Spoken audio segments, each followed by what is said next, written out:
Welcome back to Video Game News. In this edition, of course, taking place April the 3rd. Hard to believe it's already April of 2020, but in this one, just quickly looking at the offerings of new PlayStation Plus games, as well as looking at the new announced PlayStation Plus programs, starting later this year. So this will be strictly a PSN, basically, episode, so it'll probably be a bit shorter. But with that said, first up, the PlayStation Plus games for the month of April. First up, we have one which will be cross-platform for PS4 as well as PS5 owners. It is called Hood, Outlaws, and Legends. Personally, I know nothing about the game, but I will probably pick this one up just out of sheer curiosity. Next one is one I actually have, but I recommend, if you're a big fan of 3D platformers or a fan of Spongebob, check it out. Me, I have it because I'm a fan of 3D platformers. But with that said, the second of the 3 free games for the month of April is Spongebob Squarepants Battle for Bikini Bottom. Basically, some call it a remaster. I consider it more or less a remake because it's pretty much from top to bottom redone. Also, you have the other offering for PS4 is a somewhat like a digital card game of sorts. It is actually a game I've thought about occasionally off and on picking up, but now that I know it's going to be free, this is a definite download. And the game is called Slay the Spire. It's actually a very unique, interesting looking game. Now if you're into like digital card games and stuff like that, this might be something to check out. But I am also quite curious about the Hood, Outlaws, and Legends game as well. But seriously, out of them, I would say overall quality and stuff, probably the best of the 3 offerings is the remaster/remake for Battle for Bikini Bottom. Mostly if you're a fellow platformer lover. With that said, also, we have the announcement with the new PlayStation Plus program that is starting up. There's going to be a total now 3 tiers. They're doing away with the base PlayStation Now service. Now, if you want to keep what you have right now, just basic standard PlayStation Plus, that will be tier 1. You can also stick with strictly the basic. It is called PlayStation Plus Essential. Basically, you don't really have to change anything. It'll just remain the same as it has been. Now, the basis of it, I didn't bother writing down the quarter amount, but these are going to be the prices for a 1-month subscription or a full year subscription fee. Essentials is going to be $9.99 per month, no change, and $59.99 per year, no change. Then we have the next one. And technically, right now, I'm subscribed to both that and PlayStation Now, but with this new program, actually will save money.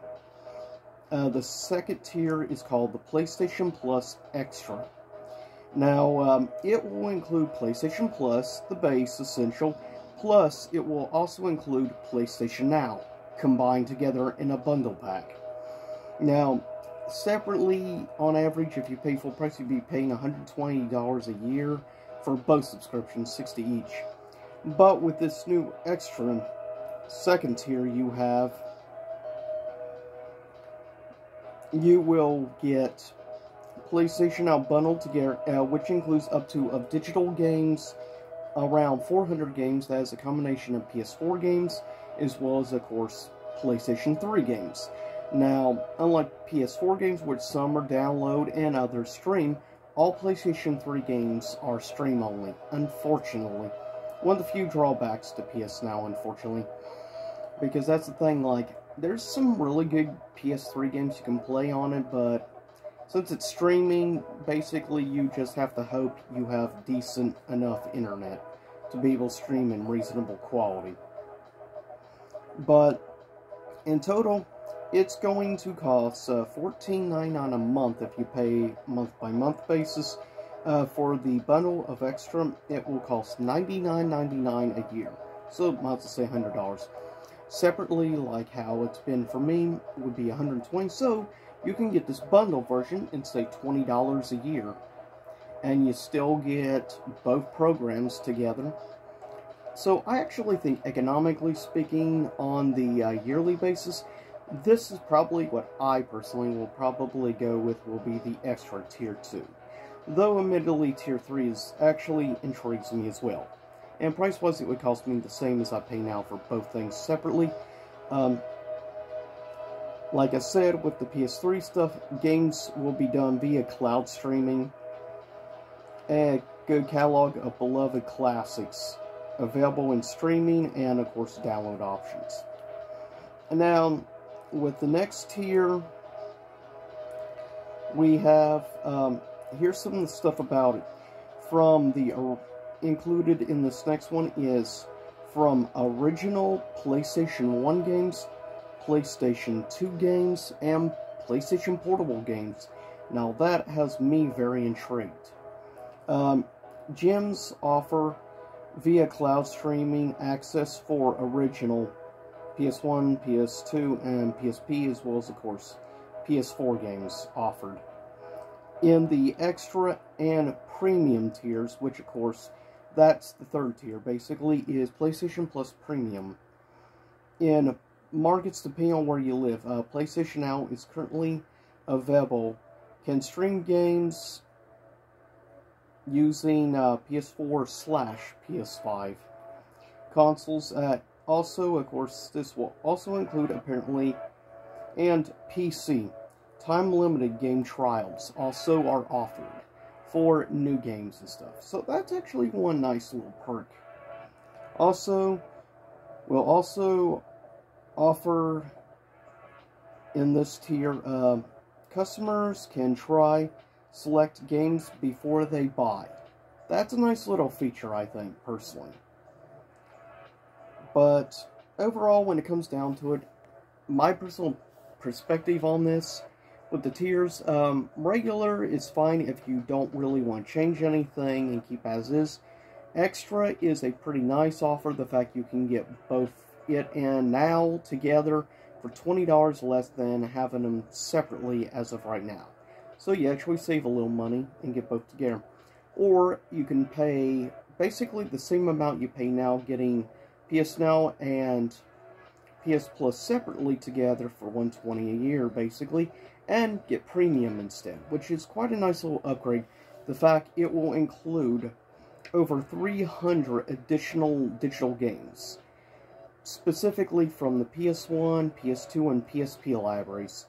Why it doesn't include PSP, not sure, but with that said, I am very intrigued by the fact you'll be able to play PSP games on home console. That is a nice feature, especially some of the great PSP games, if are included in these packages.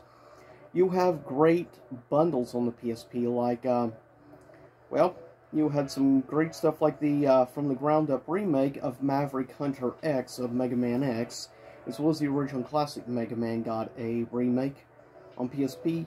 You also have, actually, believe it or not, there was an Armored Core game release exclusive to PSP. There is also other big names and stuff like that. You have Final Fantasy VII Crisis Core. You have Final Fantasy Dissidia 1 and 2. You have Third Birthday, which was a Parasite Eve 3 game. Also, you have great games that were on PSP, such as, well, Silent Hill, Shattered Memories, Silent Hill Origins. I mean, there's some seriously good and superb games in this bundle, and I actually recommend looking into it. So I may actually look into getting the premium, just the fact it will include PS1, PS2, PSP, but the big reason I'm interested is mostly for more of the PS2 curiosity on the library. Why? Because I would love to see specific PS2 survival horror games get released on this service that you currently cannot get digitally, or not available, only available physically on PS2, and the games go for hundreds and hundreds of dollars. Games I would love to see on this, because it's, there's one specific game I would love to play horror from PS2 that I will never own, personally, because currently the game is trends for $500 to $600, and I'm not paying that no matter what, or how rare the game is. And that is the horror game called Roll of Rose. That is a game I would absolutely love. That's a survival horror game back in the day. Unfortunately, I did not know much about, but I would love the ability to be able to play the game and experience it, because it's pretty highly regarded. And after seeing a lot of gameplay and a full thorough review in the past from a game YouTuber that I follow and stuff, I recommend checking out Nitro Rad. And he did like a very long playthrough and discussion about the game. And by the way, if you are a fan of horror or platformers, that's a YouTuber I recommend checking out. Nitro Rad has some great material. But with that said, that is it for this edition of Video Game News. Quickly look up some recent stuff. I decided as a little bonus thing at the end, looking at some of the most beloved, most highly regarded PS2 games of all time on Metacritic among critics. And this is a few of them. With a 94% critic rating, Virtua Fighter 4, believe it or not, is one of the most beloved PS2 games among critics. To be fair, Virtua Fighter 4 deserves it. It's a superb game. Also up there with also a 94% critic rating, the original Devil May Cry game, which deserves it. It's a superb game. Also, in my opinion, even though I'm not a big sports person, I will admit I liked that era of like Madden games. Really from like the 5th generation to the 6th generation. I used to play quite a bit of like Madden or like games like NFL Blitz, stuff like that back in the early 2000s. I enjoyed. And one of the most critically beloved games at 95% critic score is Madden 2003. Personally, I would say probably Madden either like 2002 or 2004 was probably my personal favorite. But 2003 is a good game. Also, you have Gran Turismo 3, of course, highly regarded. Great game of its time, with a 95% critic score. Also, another game with a 95% critic score is one of the only Grand Theft Auto games I personally like. In total, I've played a few Grand Theft Autos, but there's really only 2 GTA games I genuinely like, or I actually own in my own collection. And that is Grand Theft Auto 3 and Grand Theft Auto Vice City. And that's this one. With a 95% critic score is Grand Theft Auto Vice City. Admittedly, I'm a little biased on Vice City just because good memory, since it uses elements of actually the TV show of the 80s called Vice City, which is an awesome action show, I may add. Also, with a critic score of a 96%, not surprised, the, of course, very fondly and beloved Resident Evil 4. But believe it or not, the #1 game among critics for the PlayStation 2 with a 97% critic score even blows me away. And that is Tony Hawk's Pro Skater 3. Comes in at #1. To be fair, I love the Tony Hawk games. I still have Tony Hawk 2 on my N64. Play it from time to time. Unfortunately, I lost a long time ago my copy for Xbox of Tony Hawk 2 X, which I think is probably my favorite port of Tony Hawk 2, between that and the Dreamcast version. But that, and also on the original Xbox, Tony Hawk's Underground is also a lot of fun. But I'll always have a special place for the Tony Hawk games. It's probably one of the reasons for a long time I was an Activision fan. But with that said, that's it for this edition of Video Game News. Hopefully you enjoyed the retro wave music in the background. I'll see y'all next time. Same YouTube time, same YouTube channel. Also, I'm working on a new top 50 list, ranking 50 of my all-time favorite fantasy movies. Excluding, though, films like Star Wars, though it's considered fantasy sci-fi, I decided to exclude Star Wars regardless. So with that said, see y'all next time. Stay safe out there. And our prayers, of course, as always, are with the people of Ukraine, as well as the innocent civilians and people in Russia. Stay safe, our prayers and thoughts are with you all. See y'all soon enough.